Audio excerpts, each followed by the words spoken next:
Hello students, আগের টিউটোরিয়ালে আমি যেটা দেখিয়েছিলাম সেটা হচ্ছে যে হ্যাচ প্যাটার্নস কিভাবে ড্র করতে হয়। এই টিউটোরিয়ালে আমরা আরও বেশ কিছু জিনিস ক্রিয়েট করতে শিখব। প্রথমত আমরা এখান থেকে যেটা ক্রিয়েট করব সেটা হচ্ছে পয়েন্ট। এই পয়েন্ট জিনিসটা একটা খুব ইম্পর্ট্যান্ট জিনিস ক্যাডের ক্ষেত্রে, কারণ এই পয়েন্টস ইন্ডিভিজুয়ালি আমাদের যেমন একটা নোড হিসেবে কখনো কখনো ব্যবহার করতে হয়, সেটা বাদ দিলেও আরও অনেক ক্ষেত্রে কিন্তু এই পয়েন্ট আমাদেরকে ব্যবহার করতে হয়। যেমন যদি একটা লাইনকে আমরা বেশ কিছু ভাগে ভাগ করতে চাই, যেমন ধরো আগের দিন আমি একটা ব্যাটারি তৈরি করছিলাম হ্যাচ প্যাটার্নস দেখানোর জন্য, সেখানে একটা লাইনকে আমাকে বিভিন্ন ভাগে ভাগ করতে হচ্ছিল।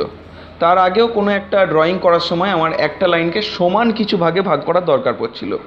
তো এই সব ক্ষেত্রে আমাদের জেনারেলি বেশ কিছু জিনিস ইউজ হয়, যেগুলোকে বলা হয় যেমন ডিভাইড, তারপর মেজার, এই জাতীয় জিনিসপত্র ব্যবহার হয়। তো এক্ষেত্রে একটা লাইনকে যখন আমরা বিভিন্ন অংশে ভাগ করছি, তখন অ্যাকচুয়ালি সেই লাইনটা কিন্তু আলাদা আলাদা অংশে বিভক্ত হচ্ছে না, বরং তার একই দৈর্ঘ্যের টুকরোগুলোর ওপরে একটা করে পয়েন্ট তৈরি হচ্ছে, যেখানে কিনা একটা লাইনকে বেশ কিছু ভাগে আমরা ভাগ করতে পারি, এরকম কয়েকটা মার্কিং চলে আসছে। তো পয়েন্ট কী কারণে এত ইম্পর্টেন্ট সেটা নিশ্চয়ই তোমরা এখন বুঝতে পারছো। তো চলো আমরা দেখে নিই পয়েন্টের ভেতর এখানে কী কী অপশানস আছে।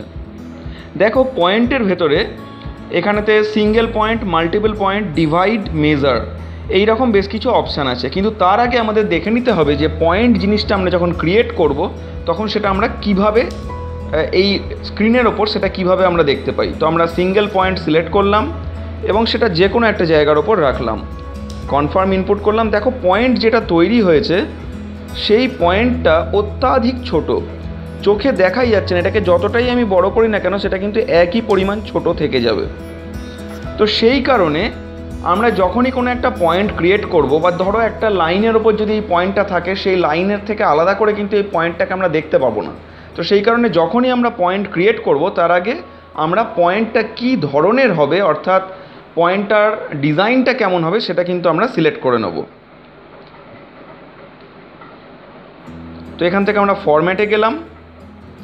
ফরম্যাটের মধ্যে দেখো পয়েন্ট স্টাইল বলে একটা অপশান রয়েছে। তো এখানে দেখো তোমরা যে কোনো ধরনের পয়েন্টের স্টাইল কিন্তু সিলেক্ট করতে পারবে।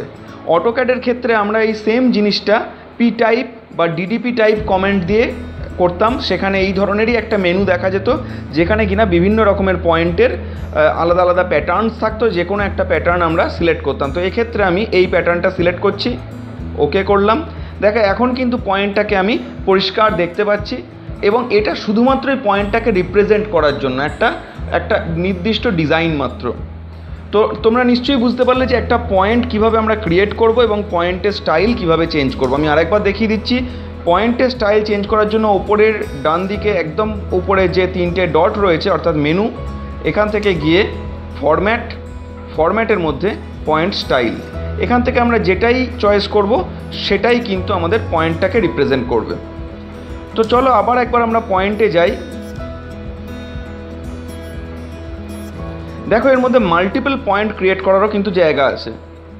তো সেক্ষেত্রে একটা পয়েন্ট স্পেসিফাই করব, নেক্সট আর একটা পয়েন্ট স্পেসিফাই করব, তারপর আর একটা পয়েন্ট স্পেসিফাই করব। এরকমভাবে আমি যতক্ষণ চাই ততক্ষণ কিন্তু পয়েন্ট স্পেসিফাই করে যেতে পারি। যদি আমার পয়েন্ট স্পেসিফাই করা শেষ হয়ে গিয়ে থাকে, তাহলে আমি জাস্ট আরেকবার এই যে টিক মার্কটা আছে সেটাকে ক্লিক করব, তাহলেই কিন্তু এই অপশানটা ক্লোজ হয়ে যাবে। তাহলে সিঙ্গেল পয়েন্ট আর মাল্টিপল পয়েন্টের মধ্যে ডিফারেন্স নিশ্চয়ই তোমরা বুঝতে পারলে। তো এখন আমরা এই পয়েন্টগুলোকে ডিলিট করে দেবো। দেখো এগুলোকে সহজেই সিলেক্ট করা যাচ্ছে। এবার আমরা যেটা করব, একটা লাইন ক্রিয়েট করে নেব। দেখো এখানে একটা আমরা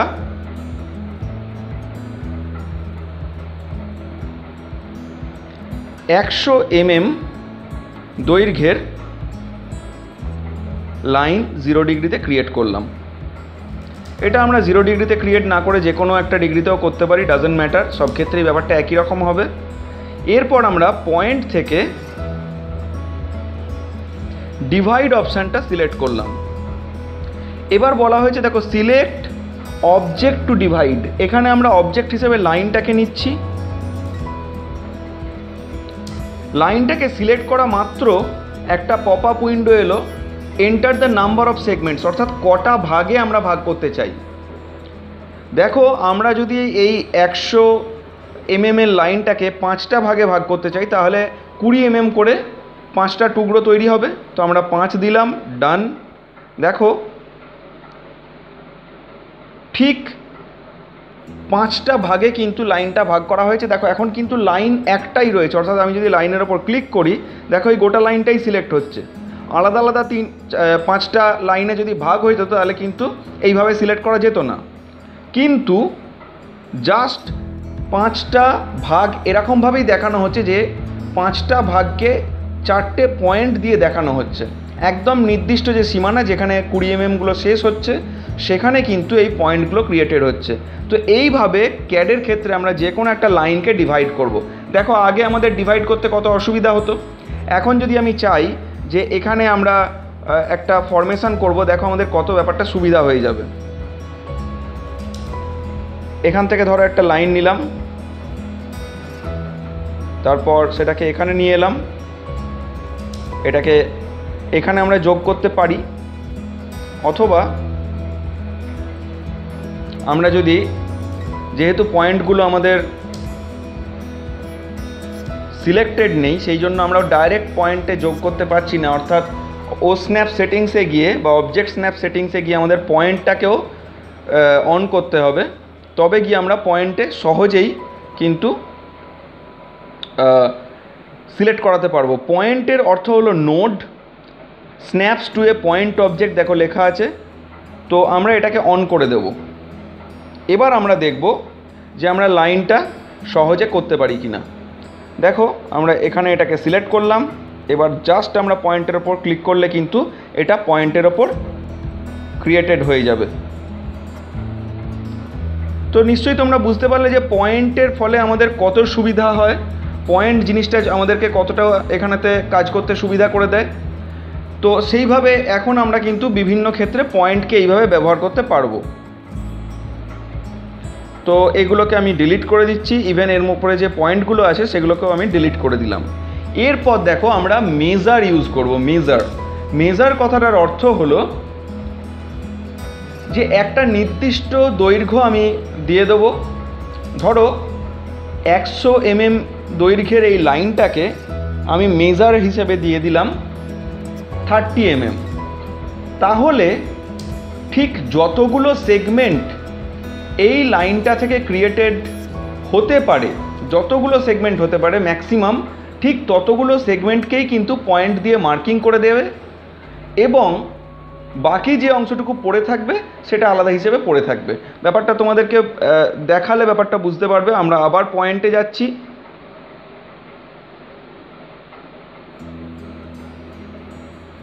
এখান থেকে মেজারে যাচ্ছি। দেখো অবজেক্টটা সিলেক্ট করতে বলছে, অবজেক্ট সিলেক্ট করলাম। এবার দেখো আমি 30 mm দিচ্ছি এখানেতে। দেখো এখন যে পয়েন্টগুলো ক্রিয়েটেড হয়েছে, দেখো প্রথম থেকে ঠিক 30 mm, আবার তারপর থেকে 30 mm, তারপর থেকে আবার 30 mm, এবং বাকি যে 10 mm সেটা কিন্তু আলাদা হয়ে পড়ে রয়েছে। মেজার এবং ডিভাইডের বেসিক পার্থক্যটা যেটা হলো, ডিভাইড একদম নির্দিষ্ট কিছু ভাগে ভাগ করে দেয়, এবং তোমরা লক্ষ্য করে দেখবে ডিভাইডের ক্ষেত্রে শুধুমাত্র লাইনের মাঝে এই পয়েন্টসগুলো তৈরি হয়।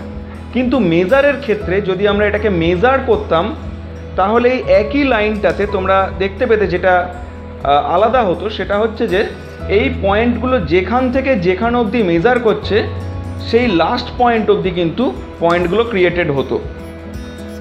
আশা করি ডিভাইড আর মেজারের পার্থক্যটা তোমরা বুঝতে পেরেছো, এবং পয়েন্টের অ্যাট্রিবিউটসগুলো আশা করি তোমরা বুঝতে পেরেছো। এগুলো দিয়ে আমরা বিভিন্ন অ্যাপ্লিকেশান এরপরে দেখব বিভিন্ন ক্ষেত্রে। এখন আমরা যেটা করব সেটা হচ্ছে টেক্সট অ্যাট্রিবিউটস আমরা শিখব, যে কিভাবে টেক্সট ক্রিয়েট করা যায়। তো এখান থেকে আমরা টেক্সটে যাব। টেক্সটে যাওয়ার পর দেখো এখানে দুটো অপশান তোমরা পাবে, জাস্টিফাই এবং স্টাইল। জাস্টিফাই কথাটার অর্থ হলো টেক্সট যেটা আমরা ক্রিয়েট করব সেই টেক্সটটা রাইট অ্যালাইনড হবে না লেফট অ্যালাইনড হবে না সেন্টার অ্যালাইনড হবে, সেটা আমরা কিন্তু জাস্টিফাই দিয়ে সিলেক্ট করতে পারি। আর স্টাইল দিয়ে টেক্সটের বিভিন্ন যে অ্যাট্রিবিউটস সেগুলো আমরা সেট করতে পারি। তো প্রথমেই ধরো আমরা জাস্টিফাইয়ে ক্লিক করলাম, দেখো left centre right aligned, middle fit, top left, top centre, top right, middle left, middle centre, middle right. তো এরকমভাবে বিভিন্নভাবে একটা টেক্সটকে কোনো একটা জায়গাতে আমি যদি ক্রিয়েট করি তাহলে সেটা কীরকমভাবে থাকবে সেটা কিন্তু এখান থেকে আমরা সিলেক্ট করতে পারি। তো ধরো এখান থেকে আমরা লেফট সিলেক্ট করলাম, অর্থাৎ সাধারণ যেটা সেটা সিলেক্ট করলাম। এরপর আমরা স্টাইলে যেতে পারি, কিন্তু যেহেতু এটা ফ্রি ভার্সান একটা সফটওয়্যার, তো সেখানে আমাদের স্টাইলেতে শুধুমাত্র স্ট্যান্ডার্ড স্টাইল বাদ দিয়ে কিন্তু অন্য কিছু সহজে পাওয়া যাবে না। তো এখানে ধরো স্ট্যান্ডার্ড স্টাইল আমরা সিলেক্ট করলাম, কারণ সেটাই আমাদের ডিফল্ট রয়েছে। তো এবার আমরা একটা স্টার্ট পয়েন্ট অফ টেক্সট দিলাম, কনফার্ম করলাম। এরপর টেক্সটের হাইট কত হবে এটা আমাদেরকে ডিফাইন করে দিতে হবে। ধরা যাক আমরা টেক্সটের হাইট দিলাম 5 mm। এবার টেক্সটের রোটেশন অ্যাঙ্গেল কি হবে সেটা আমাদের ঠিক করে দিতে হবে। যদি আমরা 0 দিই তাহলে জেনারেলি একটা টেক্সট যেভাবে ক্রিয়েটেড হয়, ওপরে যে লেখাটা যেরকম দেখতে পাচ্ছ তাহলে সেরকম হবে। যদি আমরা 45 ডিগ্রি দিই তাহলে 45 ডিগ্রির অ্যালাইনড হবে, যদি 30 ডিগ্রি দিই তাহলে 30 ডিগ্রিতে অ্যালাইনড হবে। আমি জাস্ট তোমাদের দেখানোর জন্য এটাকে 30 ডিগ্রিতে অ্যালাইনড করলাম। এবার আমরা যে টেক্সটটা এন্টার করতে চাইছি সেই টেক্সটটা এখানেতে কিন্তু আমরা লিখতে পারি। তো এখানে ধরো আমরা একটা টেক্সট লিখছি,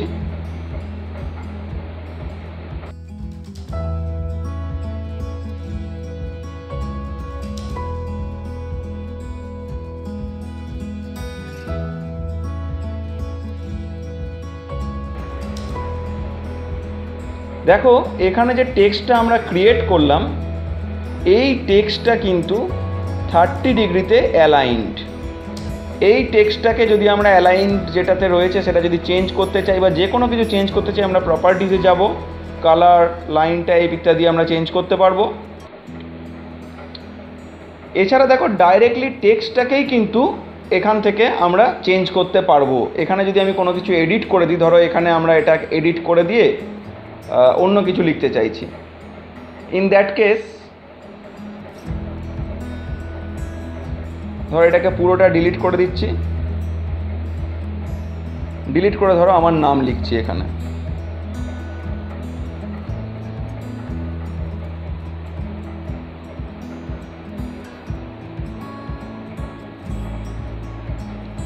ডান করছি, দেখো লেখাটাও কিন্তু পাশে দেখতে পাচ্ছ সেটা চেঞ্জ হয়ে গেছে। এখন স্টাইল এখান থেকে চেঞ্জ করা যাবে না, কারণ স্টাইল এখানেতে ফ্রি ভার্সানে একটাই মাত্র স্টাইল আছে, দ্যাট ইজ স্ট্যান্ডার্ড স্টাইল। দেখো জাস্টিফাই লেফট আছে, এটা চাইলে আমরা রাইট করতে পারি। হাইট আমরা চেঞ্জ করলে দেখো টেক্সটের ফন্টটা বেড়ে যাবে। এখানে যদি আমরা 5-এর জায়গায় 15 করে দিই তাহলে দেখো টেক্সটটা অনেক বড় বড় হয়ে গেল। রোটেশন 30 ডিগ্রি আছে, রোটেশনটাকে যদি আমরা অন্য কিছু করে দিই, ধরো যদি 0 ডিগ্রি করতে চাই আমরা, তাহলে টেক্সটটা আবার স্ট্রেট হয়ে যাবে।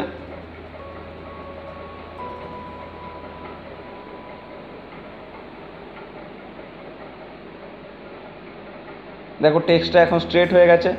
ওয়াইড ফ্যাক্টরটা হচ্ছে যদি আমরা টেক্সটটাকে কিছুটা বোল্ড করতে চাই তাহলে ধরো এটাকে আমরা এখানে যেটা আছে এটাকে আমরা চেঞ্জ করে 3 করলাম।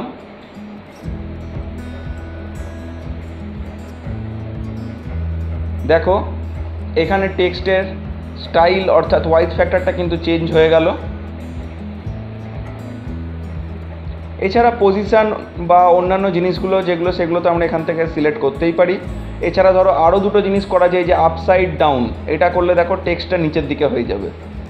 ব্যাকওয়ার্ড করলে এটা উল্টো দিকে হয়ে যাবে, অর্থাৎ মিরর হয়ে যাবে টেক্সটটা। তো এই ধরনের জিনিসপত্র আমরা কিন্তু এডিট করতে পারি প্রপার্টিজ থেকে।